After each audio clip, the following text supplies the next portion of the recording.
lovely listeners. I'm Sarah Cudmore, creator of the homeschool app Collage from Homegrown Learning.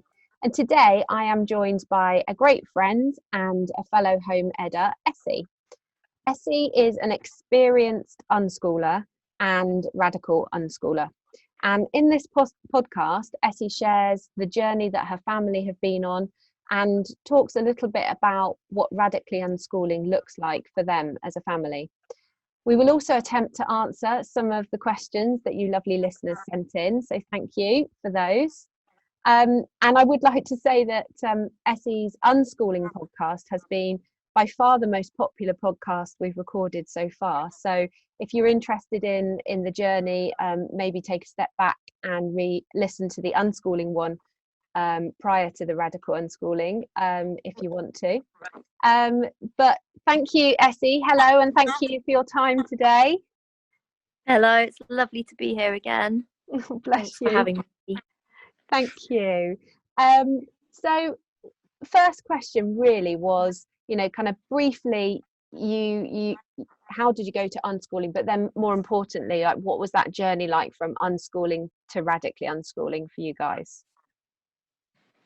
It was a bit of a natural evolution, really. I think as we sort of began to take that deep dive into sort of this new world that we'd found and discovered, we just I remember reading sort of an explanation of radically unschooling, and we just felt it was such a good fit for our family. And I think it was sort of a bit of a collision of our values, our aspirations, and our sort of desire, a deep sort of desire for transformation, sort of not only in ourselves as individuals, but also sort of for the world around us. And that just seemed to fit really well with where we were at. I read this beautiful quote by Sonia Renee Taylor that says, "The only way to dismantle the ladder of oppression in the world is to dismantle it within ourselves." And I think really for Paul, my partner, and I, who were really conscious about social justice, and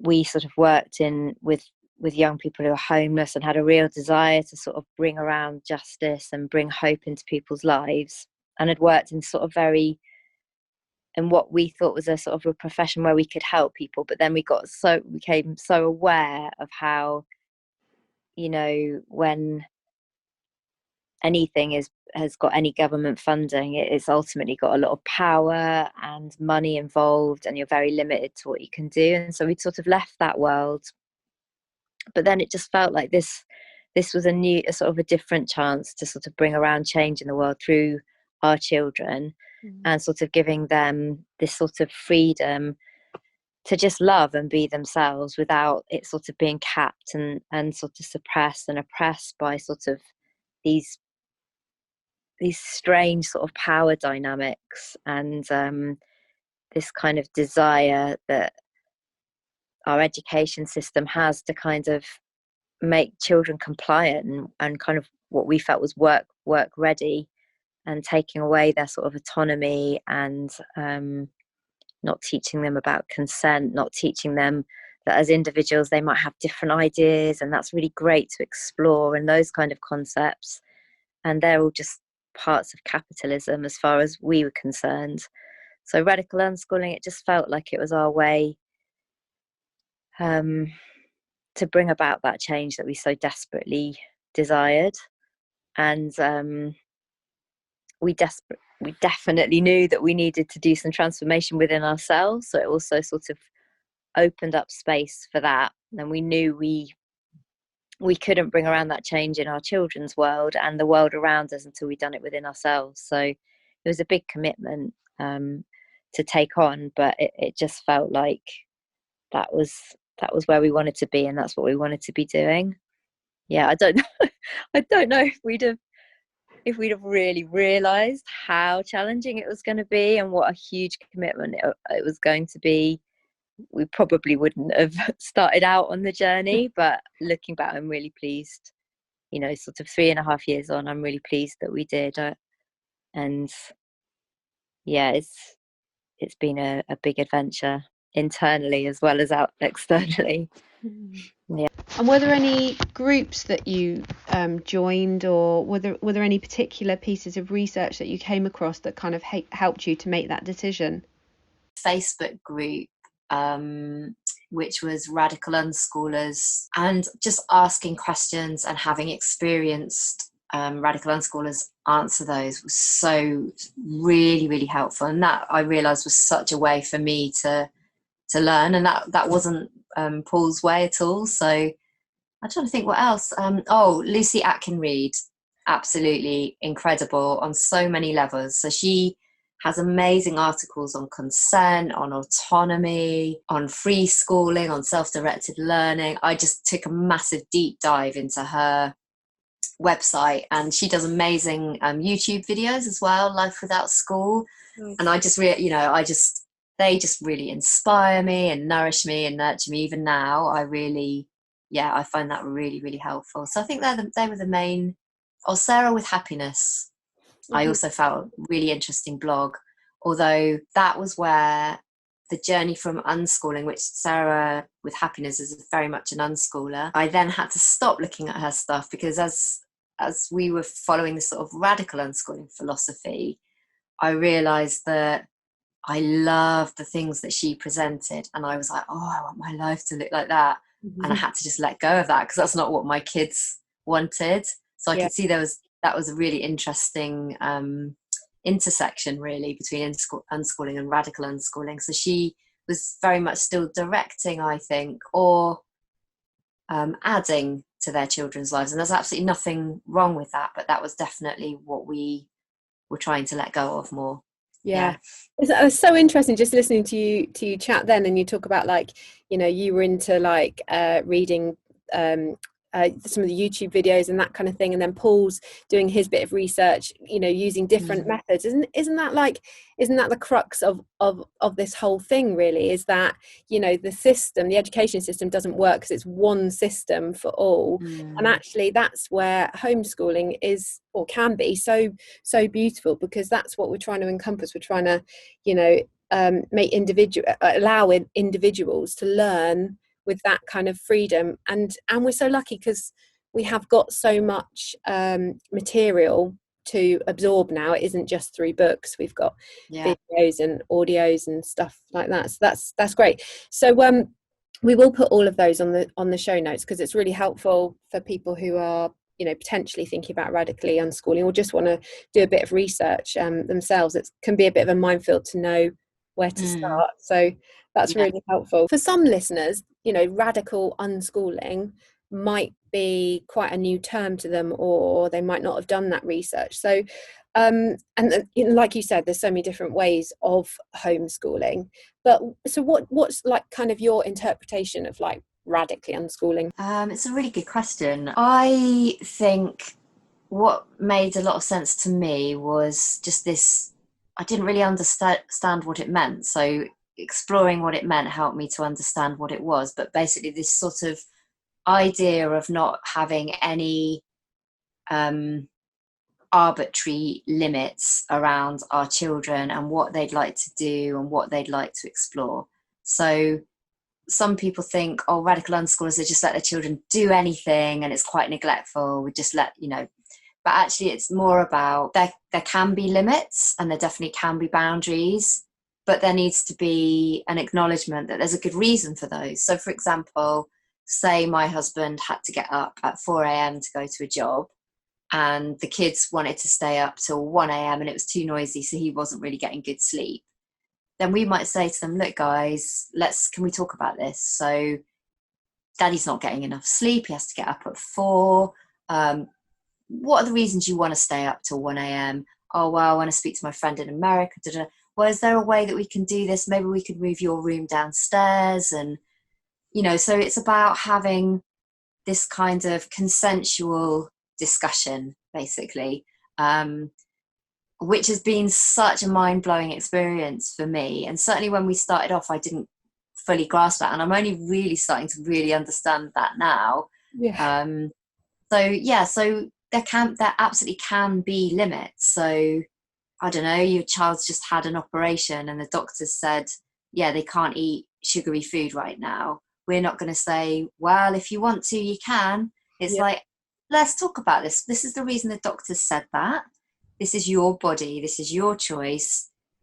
But the doctors said this. Do you need more information? Do you want to talk to the doctor yourself? Is there things about that are worrying you? So rather than just be like, look, I'm the mum, do what I tell you, it's just much more consensual. And recently I've started doing a course called Disco that Lucy Atkin-Reid has started. And she is all about unschooling and self-directed learning. And she said a really beautiful thing about unschooling, that that unschooling is about setting limits that you're comfortable with. So having boundaries, allowing your children to do things until your point of discomfort, but always examining what that discomfort's based on. So is it got really good foundations for it?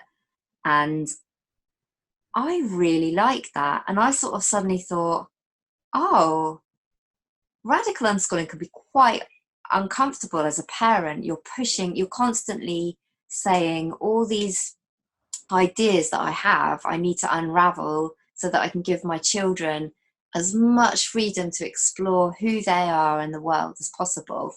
And at points that's been really, really hard. Like, I definitely was a nature loving, like, imagine my kids just playing with beautiful Waldorfy type stuff. And my eldest son is just a massive gamer. Like, the world of the internet is just like this huge world and playground to explore. And when we were like, go for it, it was so hard for my husband and I. It just doesn't tick the boxes for other people who come around to your house, extended family, grandparents, and even ourselves on some days, you know.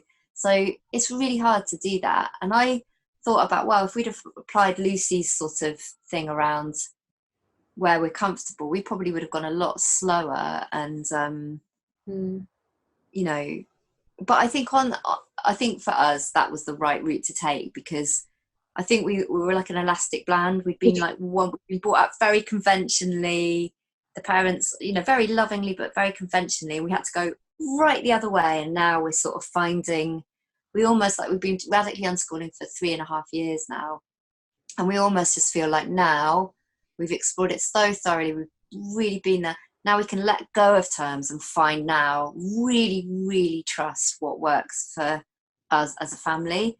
And I don't think us as a family could have done that unless we'd have really, really explored and applied ourselves. And yes, that's why it's been good for us, I think. I think that's just like perfect what you said about Lucy's kind of thoughts about that, because I think so many times as a parent, like, we ask our children to do something, and in the back of your mind you're thinking, why am I doing that? Like, it's like, it feels a bit nitpicking, it feels a bit like, you know, they're all the things that are ingrained in us from our own parents and how they parented us, and how we feel society is kind of viewing us. So I'm going to hold on to that, because I really like that. That's great. I might move on to one of the questions that one of our listeners sent in, because it kind of follows on from that, in terms of they wanted to know, like, how do you decide what is best for them? So the example that one of the listeners gave was like, my 7-year-old just loves watching things on telly, but, you know, is it okay for them to watch a 15 rating film, or, like, you know, what if they just do that? How do you create a boundary around that? Because there is no boundary in theory with radically unschooling, is there? So how would you suggest someone to kind of like approach that? I think it's this is the thing I found really difficult to start with, because there's no answer to that question unless you've got to really learn to trust yourself and learn to trust your children. And that is not something our society supports. And that's not something we've been taught. We haven't been taught how to trust ourselves as individuals, as adults. You know, I certainly wasn't brought up to do that. It was like you relied on what other people told you to do, and actually often against your instinct you were told to do things. So you were sort of told not to do your instinct, you know. So it's relearning that is that's a big deal actually. And I certainly had support with that from a therapist. It wasn't an easy walk in the park. Yeah. And other people be more in touch with that. So it depends on your child. So I know some children that are so sensitive and so sort of empathic, and who knows what that 15 is a very generic kind of limit, isn't it? So it could be foul language, it could be violence, it could be some sex, right, and nudity.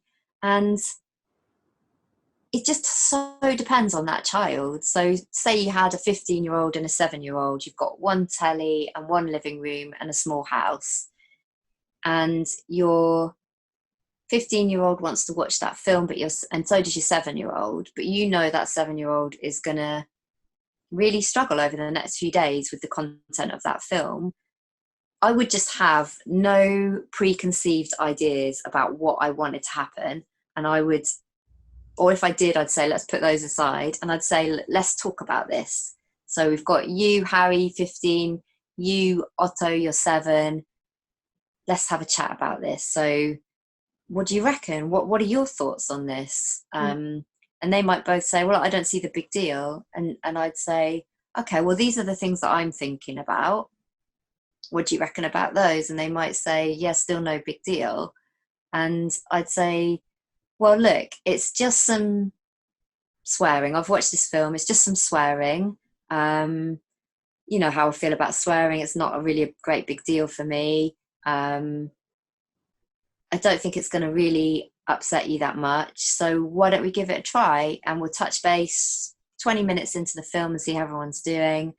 And then actually, if it upsets you the next couple of days, I'm here and we'll talk about it. And then maybe through that experience, we won't watch the next one, or through that experience, we'll talk about it when we watch the next one and you'll have some more information.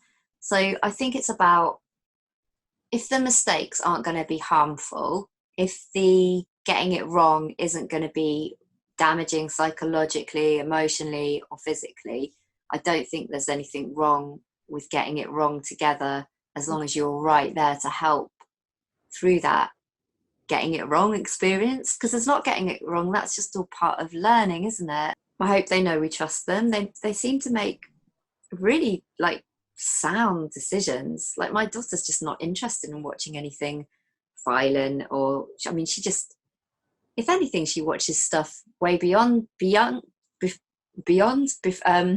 than her years, because she still really enjoys that stuff, but then again, she'll watch Star Wars and she'll love it. And my son, who's 10, there's some bits in Star Wars he's just like, I'm gonna close my eyes right now, because they know they can, and they can do it in a supported way. They make wiser decisions. There's no kind of, oh my god, I only get one packet of sweets at Easter, so I'm going to shove them all down in my face before my mum takes them away.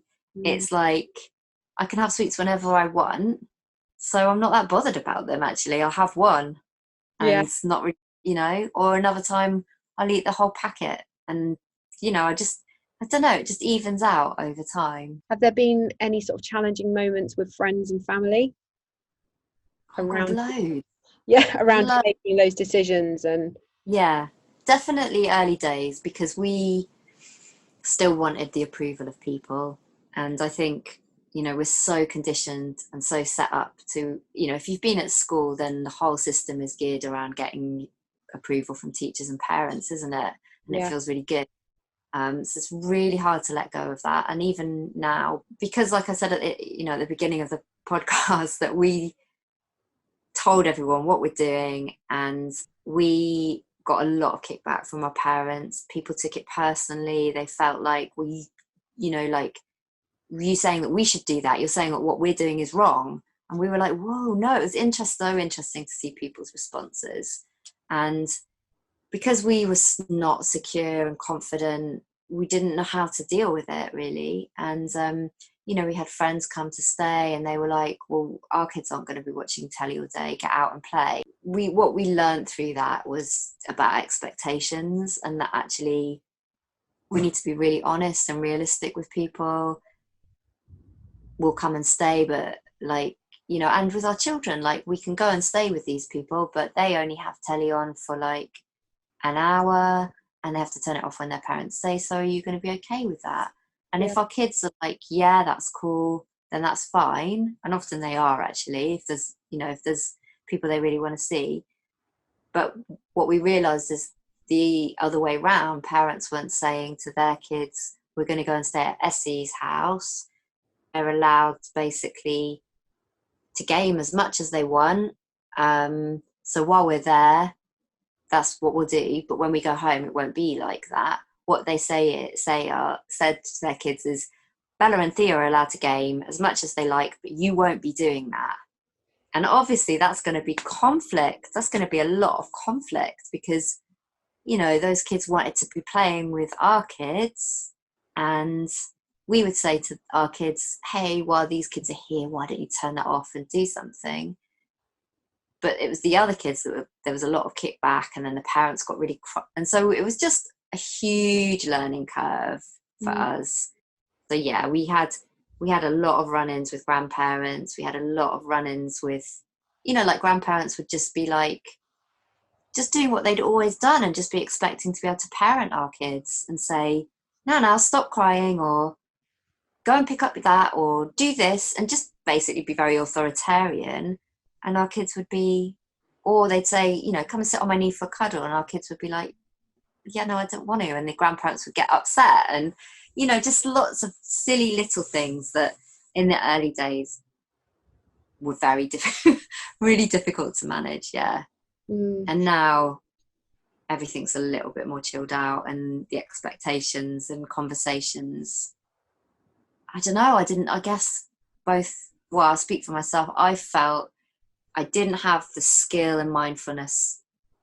I was very unskilled and lacking in mindfulness around my communication.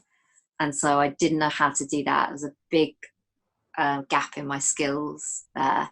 And that's something I've really got better at.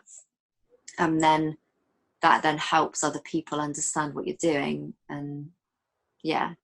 And have you... It's a long answer. Well, no, but it's really important to explore that. But have you found, so in terms of like, obviously you talked about, you will have, in that process, you will have used the sort of Radical Unschooling UK or whatever Facebook group that was. But I'm sure it's growing in terms of the amount of people wanting to sort of explore it. But in terms of groups, I can imagine it being sort of smaller numbers. Has that been an issue in groups at all? Or firstly, the Facebook group that I used wasn't the UK one. It was an international one, which was really, really helpful, actually, because you got a really varied response. That was really good. And also a lot more experience. So people in America, for example, have been doing it for a lot longer, I think, than traditionally people in the UK. Because it's actually been around a lot longer than people. Yeah. It's not a new thing, is it? No, it's not. So as your listeners will know, we live in rural Cornwall. So radical unschooling is pretty popular, sort of densely around London, and sort of those kind of areas around London, like Brighton. Even up in North Cornwall, there's more people. Obviously, as you get more rural, you have less homeschoolers, you have less unschoolers, and then you have one radical unschooling family. So we didn't really understand that when we moved here. That is hard, because on the one hand, it's really nice to be with people who you don't have to explain stuff to. But as time's gone on, you find your people, and you don't all have to be doing the same thing, as long as people are accepting and open and there's no judgment. And I think if those values are there, and there's curiosity and an open mind and honesty, then you can find a way. And I think that hasn't been so difficult, as particularly for my son, he's not been able to find people to connect with, which has been really hard. But actually, he's got really good online relationships, and I think it's harder for me that he doesn't have that than it's harder for him. I think he's actually okay. And it's just like, again, it's this vision that I have for him, where he's running around with a crew, but he's actually okay. And what I have to remember is what I've removed from his life by having to have an experience of going to school is massive. What we've given to him is like huge freedom to explore who he is, to explore life, to explore and dive deep into what he loves. He might not have a gaggle of friends that you have at primary school or junior school, but along with that comes a huge amount of stress and sometimes distress. And it's hard for us to imagine in a sort of our era, because this is a totally different generation, and what they get from online friendships, it's hard for us to relate to and even to know what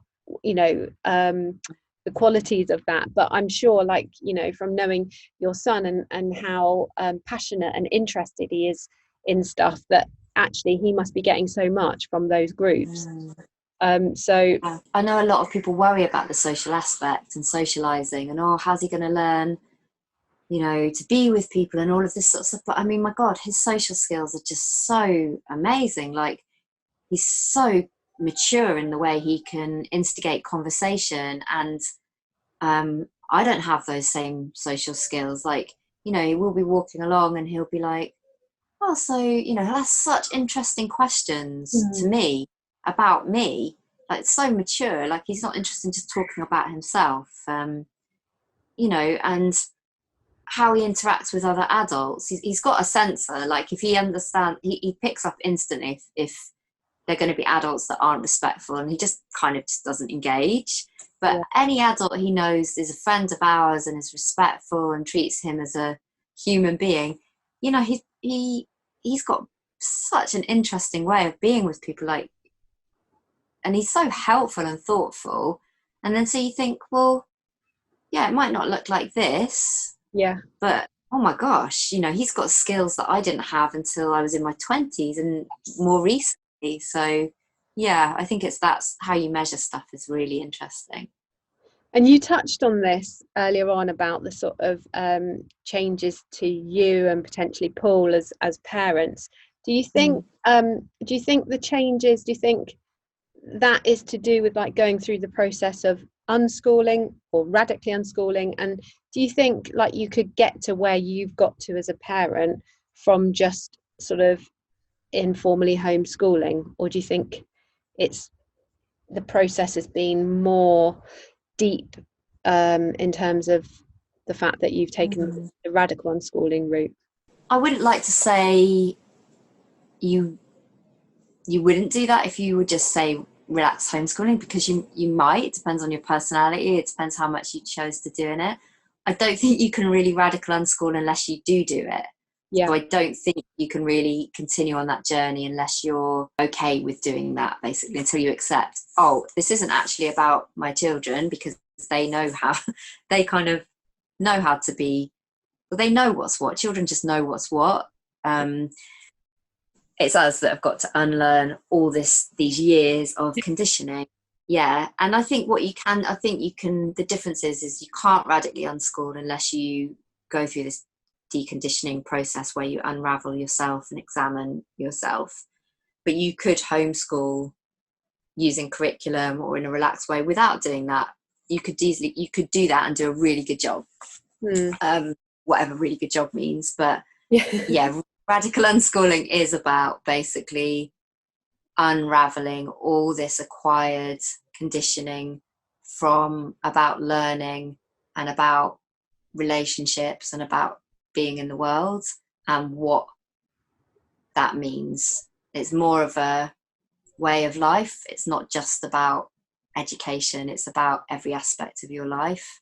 So I think that is probably the biggest difference. I think that is potentially why radical unschooling is becoming more popular, because I get actually with unschooling there's a big element to that where you start to unravel and you think about, actually, well, if we're not going to follow a sort of curriculum and a sort of rigid timetable, then we're starting to unpick why are we doing that, and we're sort of asking all those questions. But I can see that radically unschooling is really, takes it to another level where you're really thinking about feelings that you had that whole life, and sort of expectations and taking them to different levels. So yeah, you definitely can start to do that with any kind of homeschooling, but the depth of it, probably you get more from unraveling it all in that radical homeschooling way. Well, because you're not relying on any box ticking anymore. There's no ticking of boxes to make you feel a bit better about yourself, and there's no ticking other people's boxes so they feel good about you. It's about having this whole new set of internal sense of security in yourself. And if you haven't got that before you start, that's a huge jump to make. It certainly was for me, and it still is still something I am continually revising. It's just I've got more tools now to be able to do that, so it's not so stressful. But deal, and you definitely need support. You definitely need good friends. Like I've had you and other friends that have just said, look at your kids. When I've had times where I've just gone, oh my God, or this or that or whatever, or maybe, it would be better if they were in school, or, everyone has those wobbles, and you need good friends that are like, you are doing so well. Look at your kids, look at them. And they notice things that are important to you, because else it's just your voice in your head saying, and that can be quite exhausting after a while if you're the only one encouraging yourself and geeing yourself up. Like it is really nice just to have some external feedback sometimes from people you trust. Like, like you pointed out the other day, wow, and isn't everything that you've wanted? Like my daughter's has always been quite sort of what I guess the world would call a bit shy or a bit reserved or more of an observer. I think she was just taking her time. She takes in information, and she's not a big extrovert. She's not super charismatic, and she's not super, to the outside eye, she wouldn't look confident. But as she's just allowed to be herself, we went to a wedding this sort of weekend, and she was just off with people she didn't know, but she really considered it. Can I be okay without mummy here? She looked around, she looked at the people, and I just could see her thinking about it, and then she went, yep, and then it was like, bye, and off she went. So I just think, what we've given her is her own checklist to make those really important decisions for herself. Is this safe? Am I supported? If it goes a bit wrong, will I know what to do?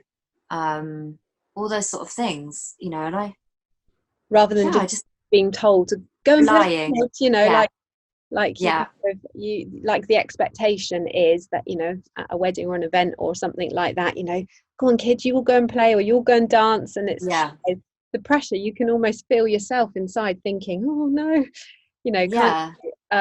for any child who that isn't natural for them to do that. We're going back to what you said about like having friends and community, that regardless of what kind of unschooler, I'm always going into that and just saying to people, because a lot of people will have just started out with homeschooling, due to COVID and things like that. And I think it's really important to remember that it really does feel uncomfortable at times, and it sometimes can feel lonely when you're by yourself with your children for long days and 7 days a week, and really is important that you have friends, particularly because I know a lot of homeschoolers do experience tricky situations with family and friends. So it's getting out into those community groups wherever you can to start kind of forming those relationships, and they can take quite a while, can't they, to evolve, build that trust with someone where you can actually just say, oh my God, I thought about sending them back to school. I'm not sure if I can do this. And but I do think one of the really beautiful things about homeschooling parents is that there seems to be like that desire to just want the best for your children, instead of it doesn't feel like sort of a very competitive environment. It feels more like we are all here to support each other. We are, we actually genuinely really want the best for our children, and we do talk about it a lot, because actually that's, we're all on this journey together. And yeah, so I think it's really important to just highlight that.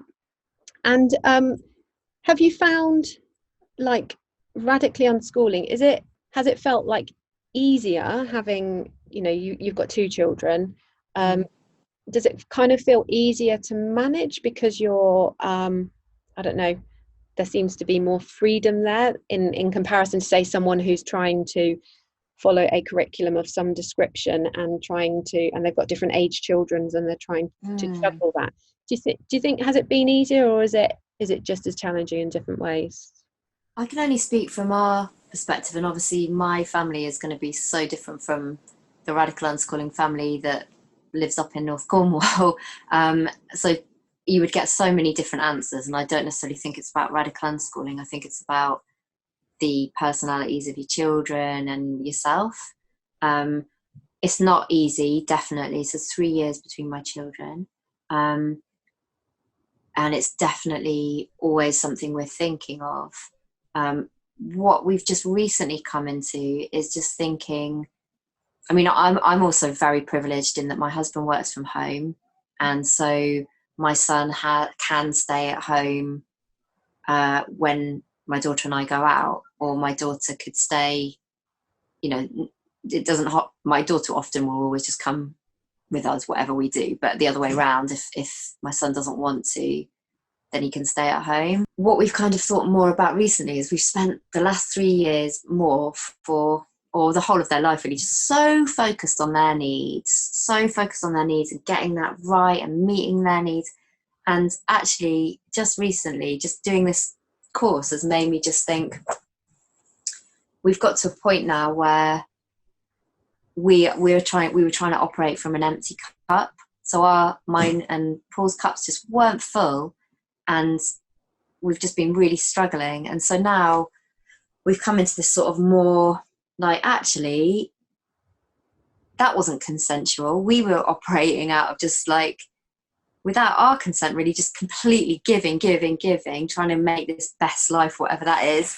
And then we've realised that actually, if we want to do this how we've been thinking about it, that the kids have got sort of this equal say in decision making, or not even equal, but they've got a say in how we do things and what that looks like today and tomorrow, and what kind of kitchen floor we have if they're bothered, and all that stuff. What about us? Because we haven't been addressing like our needs, and we haven't been meeting our needs, and we haven't been, considering those. And actually, a big part of this is creating this beautiful learning environment where they can flourish.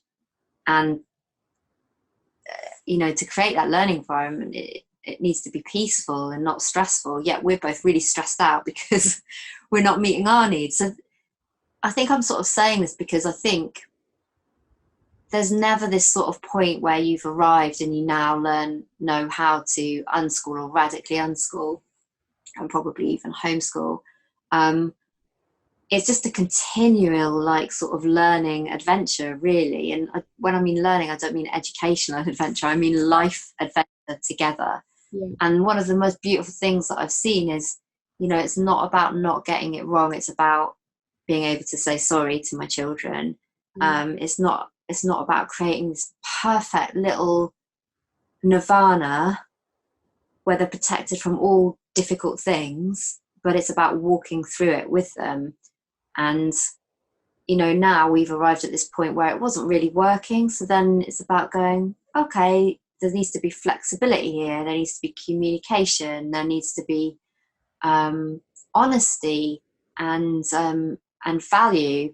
And I think modeling that as their parents is so massive. It's no good me saying to them, loving yourself is so important, caring for yourself is so important, if I'm not doing that myself. And I can model joy to them if I'm in joy. I don't need to talk to them about it, they can just see it. And by showing them that stuff. And that we've arrived at this point because we've done some hard graft over the last sort of 3.5 years, where we've gone, oh, actually, we've got immeasurable worth and our needs are really important. Whereas, yeah, actually, like my upbringing, it was all about when you've got children, you sacrifice your whole self for your children. And that's what a really good parent does. You put your life on hold and it's all about your kids. And I've had to painfully unlearn really over the last year that that's not healthy. Yeah. And that's not give my children the very things that I want them to have, which is joy and self-love and a sense of worth.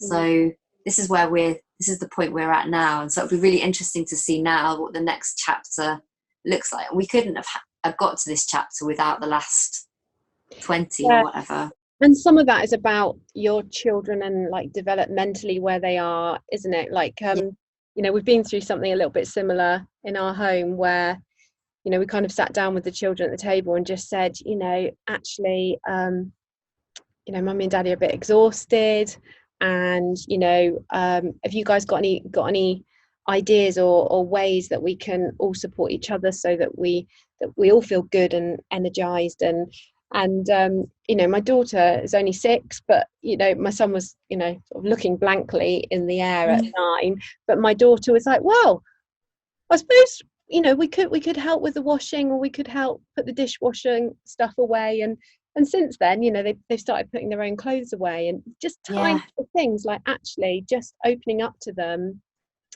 And instead of just like moaning at them because, oh, I have to do everything, you know, those are the thoughts I have in my head. God, I'm gonna say, if you just didn't leave all your clothes lying around everywhere, if I didn't pick all that up. But actually, by talking to them about it, they were able to see the little problems and work out how to chip in, and it feels like such a great unit just on like something small like that. But it takes time, doesn't it? Beautiful. Yeah, and like if you'd have gone with an agenda, if you'd have gone thinking, right, I want them to have, at the end of this sort of like family meeting, I want them to say they're going to pick their clothes up and empty the dishwasher, and I'm going to ask some leading questions, they would have sniffed that out, and they might have gone along with it because you've got the power as adults, but it probably wouldn't have worked. But because you genuinely went in there like asking them as an equal, like, what could we do here? Got any ideas? And they came up with their own ideas, then they've bought into it, they've connected to it, and they're, you know, it's going to happen, you know. And that's the thing I've noticed, that nuance is so different, not having an agenda, but genuinely approaching them as people who know the answers to their own problems, and believing in them and trusting them.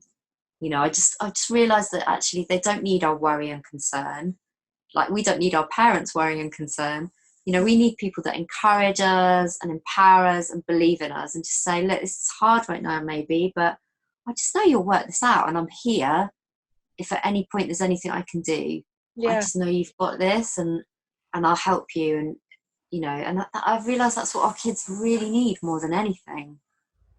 And I guess, you know, so there's no formal learning. You know, we've talked about lifelong learning and how this is like really embracing every aspect of life. And you're capturing some of that with collage. And do you do what kind of how do you bring in that learning so that you can reflect? Because we all know our children make those developmental sort of leaps in things, but what's your kind of go-to for seeing that and for knowing that? I mean, I love capturing those moments with a like little quick iPhone photo, if I can do that and they're okay with that. And then so having that on collage is really nice, and then sharing that with grandparents has been really lovely.